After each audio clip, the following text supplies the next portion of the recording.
தமிழ் மாதம் கார்த்திகை 22, ஆங்கில மாதம் டிசம்பர் 7 சனிக்கிழமை.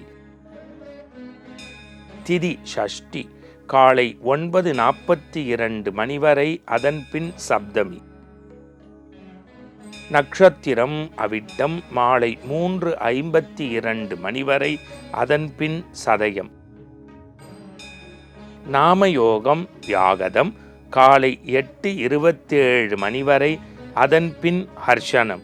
நாளை அதிகாலை 5:47 மணி வரை, அதன்பின் வஜ்ரம்.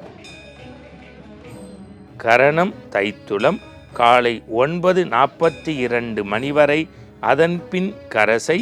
இரவு 8:47 மணி வரை, அதன்பின் வணிசை. யோகம் சித்த யோகம், மாலை 3:52 மணி வரை, அதன்பின் அமிர்த யோகம். சந்திராஷ்டமம் புனர்பூசம், மாலை 3:52 மணி வரை, அதன்பின் பூசம்.